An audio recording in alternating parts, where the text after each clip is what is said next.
Bonjour à tous.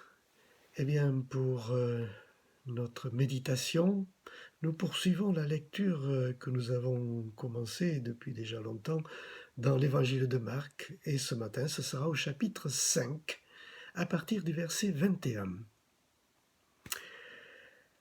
Jésus regagna l'autre rive en bateau, et une grande foule se rassembla auprès de lui. Il était au bord de la mer.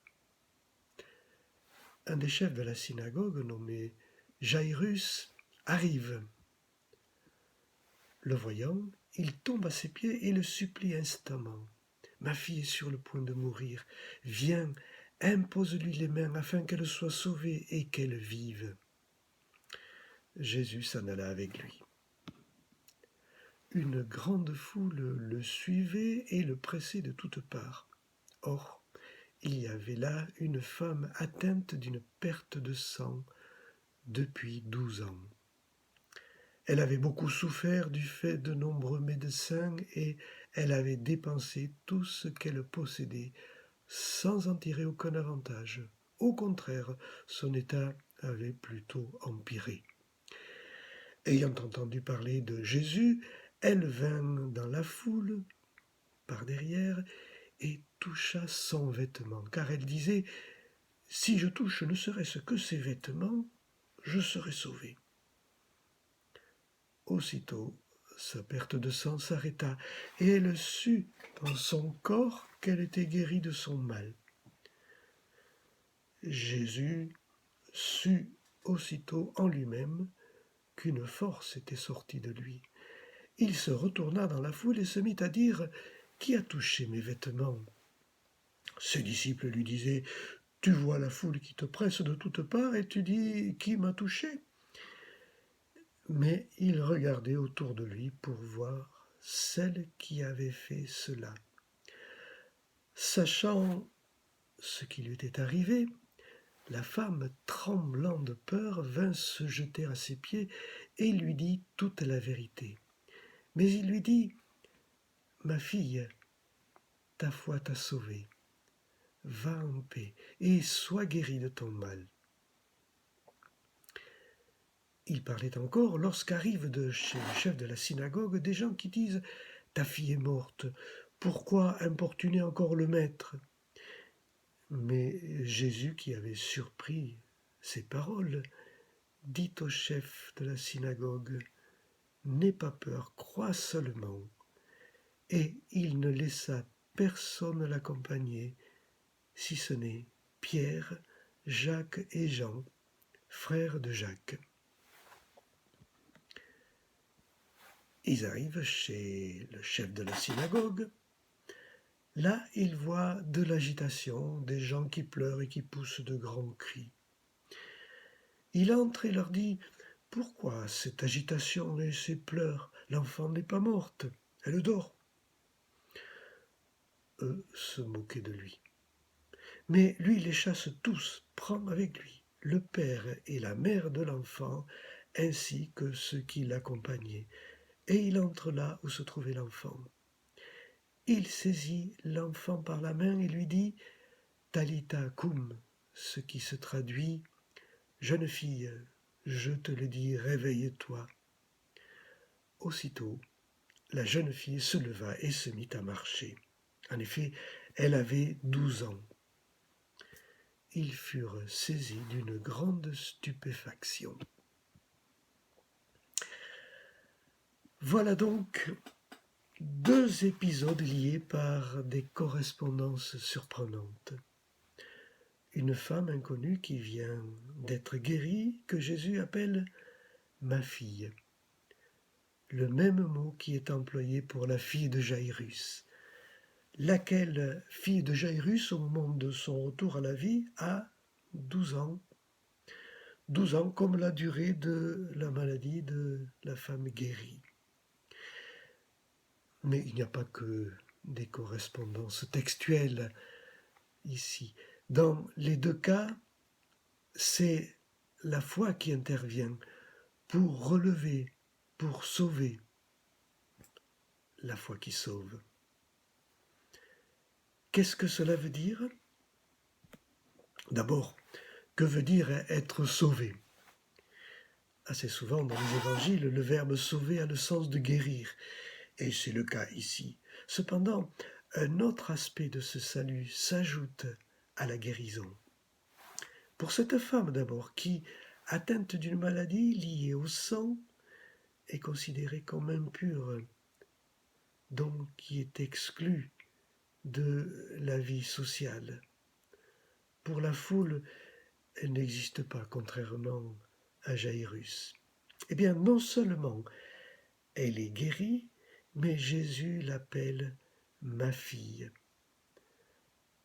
Pas seulement pour la désigner comme un individu du sexe féminin, mais pour exprimer un lien familial. Fille de, le sens du mot dans le texte grec le confirme. Être sauvé correspond à un vrai retour à une vie sociale. Quant à la fille de Jairus, lorsqu'elle est relevée, Jésus n'emploie pas le registre affectif qu'employait son père, ma petite fille. Il l'appelle fillette, un mot qui évoque l'âge. Justement, c'est là que Marc précise qu'elle a 12 ans.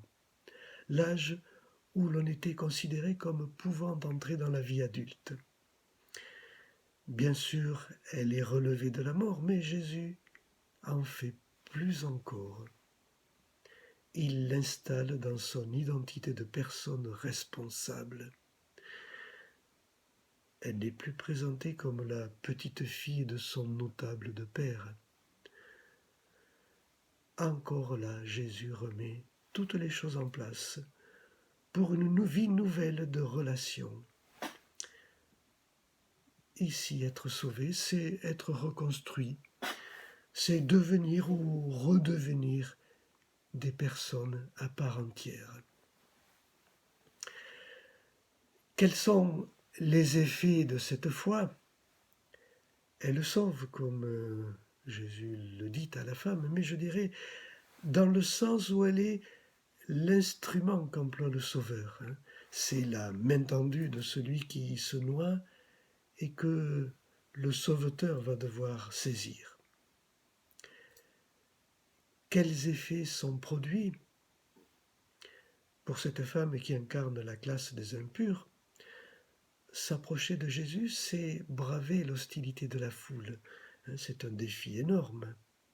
De même, pour le notable Jairus, connu de tous, appartenant au milieu de tous ces bien-pensants qui s'opposaient à Jésus, la démarche est délicate. Sa réputation va en prendre un coup. La foi a pour effet d'induire des changements. Elle motive des actes. Mais j'ajouterai pas seulement une fois pour toutes, car dans un cas comme dans l'autre, il y a des pas supplémentaires à accomplir. Pour Jairus, après que Jésus se soit mis en route avec lui, il va encore falloir persister à croire, résister à sa peur, malgré la nouvelle que sa fille est morte. Et pour la femme, il va falloir oser se faire connaître devant la foule, et elle en tremble de peur. Ici, la foi apparaît pas seulement comme un pas à accomplir, mais comme une marche. Pourquoi? Parce que l'un et l'autre ont besoin d'une autre façon de vivre, encore meilleure. Parce que leur libération n'est pas terminée. Ils vont devoir être libérés d'eux-mêmes, de leurs craintes. On entend parler parfois de la foi qui déplace les montagnes. Eh bien ici, il est parlé de la foi qui déplace les fidèles. Et nous, est-ce que notre foi nous déplace? Est-ce que nous nous contentons seulement des quelques premiers pas que nous avons accomplis? Est-ce que nous ne sommes pas tentés de nous laisser glisser dans l'habitude, même si cela ne nous satisfait pas? Sachons que la foi en action de Jairus comme de la femme guérie a permis à chacun de trouver encore mieux que ce qu'ils attendaient. Pour la femme guérie, la force de parler en public alors qu'elle avait connu l'exclusion pendant 12 ans. Pour Jairus, être libre des conseils de ses proches qui lui disaient « c'est trop tard, c'est plus la peine ». Alors, il est encore une chose importante à noter. Dans un cas comme dans l'autre, Jésus est là pour accompagner et pour rassurer. C'est cette grâce divine que nous devons demander pour continuer dans les difficultés que nous connaissons ou dans nos phases de lassitude. Grâce divine pour nous et pour les autres qui ont besoin d'être relevés et pour qui nous pouvons intercéder. Notre lecture de ce matin nous donne un signe. Continuez malgré tout, persévérer.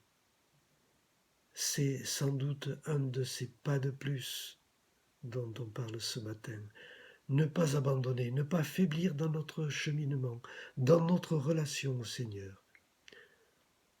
En cette période actuelle de confinement qui ajoute de l'inquiétude et qui ajoute encore plus de misère à la misère, je dirais que c'est d'autant plus important pour nous et pour ceux qui ont besoin de notre soutien. On ne sait pas ce qu'il adviendra, mais nous sommes appelés à la confiance, quoi qu'il puisse arriver. Le Christ chemine à nos côtés, comme il l'a fait pour Jairus et la femme qui était malade. Ne crains pas, crois seulement. Amen.